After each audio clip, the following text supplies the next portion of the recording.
As I was doing some work with Tad Coffin, who won a gold medal in the Olympics, I think in the late 70s. And Tad has been working on a bunch of stuff, but he introduced me to this concept of grounding and how much we hold on to a lot of chaotic energy, and our equipment holds on to chaotic energy, and our horses have absorbed so much chaotic stuff, and living in stalls with rubber mats, under fluorescent or LED lights, and with all the phones and the garbage and everything, that all this chaos gets stuck in them. And then we're often riding them on synthetic surfaces, and they aren't getting enough turnout.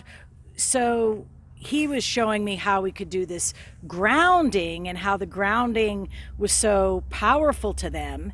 And he had made these tables to ground his equipment by putting copper on a little thin piece of plywood, and then he uses a grounding plug that, you know, the three prongs, the bottom prong goes to the grounding rod of your house. Like a grounding rod that we yes. use for our electric fences. Yes. Grounding these horses. Yes. So you plug this grounding rod in, a grounding plug into the plug, and then you attach it to the copper, and then you put your stuff on there.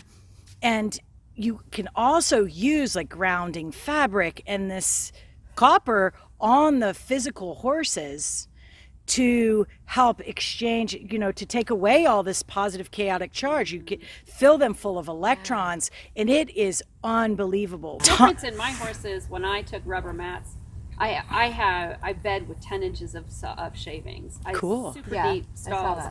And I have a single mat, or a single line in the center to help me. Gotta have some help. Right. And the difference, especially with the horses now that they're barefoot, is quite amazing. I did a clinic at the house, I don't know, a month or so ago, and I was just getting into the grounding piece, and I had a piece of copper for every person that was in the clinic to sit on, hooked to a grounding plug. And so I presented, I had them all sitting on this copper, and I was presenting the stuff, and the people were all there, and nobody got, you know, yawning or twitchy, or I got to go to the, you know, how they get. Well, I ended up presenting for probably longer than I should have, but everybody was like still focused. Well, we got up, and I guess that day we had 7 horses that people had brought. And of those 7 horses, 4 of them, we started out with them on the ground. 4 of them were really problem horses. Like, people don't usually bring easy, nice horses to my stuff. So I always say, bring your worst horse. I hope it acts as terrible as it has ever acted in its life. Do not be embarrassed. You will like be the star if your horse acts bad. But anyway, we do this concept called playground of safety, and in that space the horse is free to do whatever it needs to do to clear itself or to ground itself. And 4 of those horses had never even come close to like laying down or doing anything in playground of safety. Well, we got out to the ring after all these people had been so grounded on this stuff, and within 5 minutes every horse had laid down. And within 10 minutes, there were several that had laid down and rolled like 7 times. Like, people were, it was profound, the difference in the horses after we got the humans grounded. The other piece, sort of the other sideways piece of this grounding, has to do with inflammation and disease within the body. So, you know, we have this white blood cell deal, that the white blood cells go to the place where you have disease or inflammation or infection or whatever. And then they send out their little stormtrooper guys, which I think are called leukocytes. That could be wrong. I'm not a great detailed word person.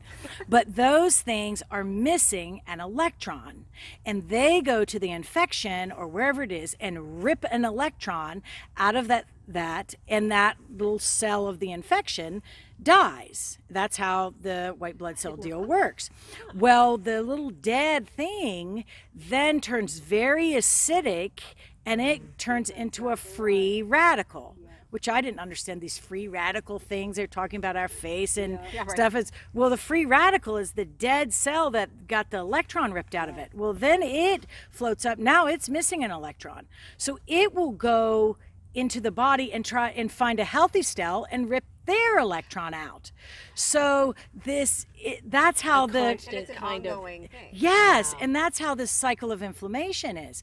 Well, if we have this copper or normal earthing or grounding, you could do bare feet on the wet grass, you can suck all the electrons up out of the earth like that. But me, like, I'm not outside out barefooted in the grass. I'm wearing rubber soled shoes all the time. I don't do that.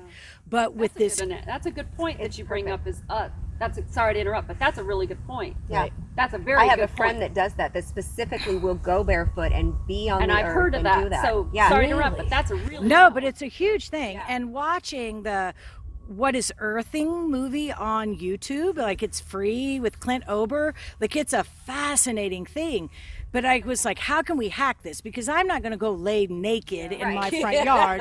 Like, maybe 30 years ago that might have been an okay thing to do. I was like, there's got to be a way to hack this. Well, with this copper is highly alkaline, so it's going to favor the electrons, and electrons, you can suck them all in by sitting on this copper, working on your computer, doing your emails. I actually put a piece of copper, like just a piece of copper that I got at Hobby Lobby, on the floor in the bathroom, hooked to a grounding plug, and we stand on it to brush our teeth. So you can do that. And the electrons are stored in your fascia, in the fascial goo, not in the collagen and elastin fibers, but in the little gooey stuff. So if we are grounding enough or earthing enough, you're going to have these electrons there waiting, and when the little free radical goes and floats off, it can get its electron in the fascial goo, and now, everything is good. Yeah, not causing any damage in the process. Right. I do too. So it's so simple. But so, Aren't the biggest fixes, though, so simple? Oh I my find that gosh, all the yes. time. Yes, All the I time. think that you don't understand something enough Right. until it becomes stupid simple. Like, why is nobody telling us this? Yeah, Why do I exactly. not already know There's this? not a monetary. Bingo. And isn't that and sad? Yes. exactly. It is sad. It's Yeah. very sad. My conditioning and therapy and rehabilitation program is based on movement, and it's based on lactic acid, and it's based on ambidextrous movement. I find and have found that I can erase all of my bad habits through movement, albeit ambidextrous, left-right movement. Yeah. Oh, yes. Yeah. And you can ground zero your horse, because you just rode it for a full week, and someone, trainer or you self-evaluated, and he's like, I cannot believe that shoulder in, and I can long line, or I can put my horse on my walker, or I can vibe, or all three. And you ride after about 3 or 4 days of that, and you're like, okay, so that was just erased, let's try this again. But you also get a feeling of what it's really supposed to be like. It goes back to what you said when it comes to the ability for circulation and the lactic acid buildup that holds inflammation. And the inflammation might not be from injury or pain, it can be from food. So we also, I've switched to whole foods. I do not feed commercialized grain unless it's a whole foods grain, because of the inflammation, which is the same thing that if you go get a Cheerwine or you go get a Pepsi, that your sugar creates the inflammation, because it and I'm sorry to say that, but it Well, does. no, it's a fact. It's true. It is. It's you know. true. And so I had to have a separate, I had to look back at my horse who had hindgut issues, and I had to say, okay, what's up with this? Let's just take what they eat. So if they eat hay, and if they drink water, and if they eat grain, what's in the grain? Okay, so now we're going to take the grain away. So now we're going to base it on some form of hay pellets, and we're going to hay, and then we're going to go to water. So you just slowly start adding, and as long as that hindgut's good, I'm good. Yeah, absolutely. And I don't have any special supplement that I give him. He just gets Timothy hay. Well, you need to fill in what is good and don't try to destroy or take things away, because that's a big piece to me, is like building up Yep. versus taking away, and just changing the entire philosophy of training and taking the whole fear and intimidation piece out and really focusing on draw and puzzle solving and inspiring horses to find the answer, because when they can find the answer themselves, then they are then the mirror that you're holding up, they're like, when I am with her, I feel so smart, and they start wanting to offer things. And this movement piece that you were just talking about comes back to a really simple, like, I guess I got this 2 years ago or so when I was in Florida and had worked on a lady's horse, Janice Dulac, who does this Pilates for dressage. She's a really smart person. She asked me to tap on her horse, and I had done some tapping on. She's like, I see you've seen it on Facebook. And I was a little starstruck because she's really cool. And so I was tapping on her horse, and after we got done, she was like, oh my God, do you know what you're doing? You are switching a horse out of sympathetic nervous system and bringing them into parasympathetic nervous system. And I was like, okay, I'm a horse trainer. And so I was like, can you write this down and explain this to me? So sympathetic, and this goes for people, everything. Absolutely. It's everything of what you all were just talking about. Sympathetic nervous system is survival. That's fear-based. That's your fight, flight, freeze.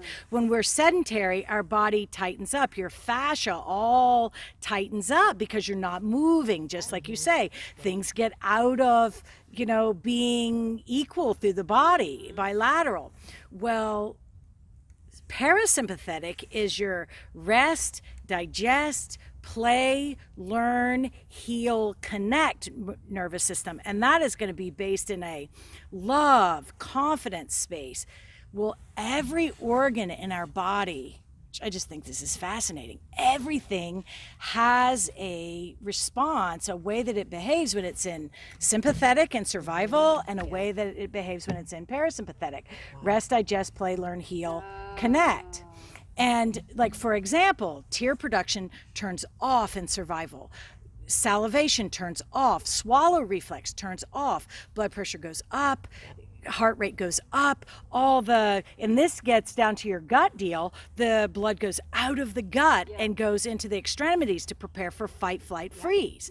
But when you can switch over, tear production turns on, and now we can see these puffy bags under the horse's eyes that tell us tear production has turned on, and yay. And a horse that's been stuck in sympathetic nervous system for a long time, you'll be doing something and all of a sudden that eye will start going drip, drip, drip, drip, and you'll be like, holy crap, I broke my horse's eye. And it's that all this tear ducts have been shut down.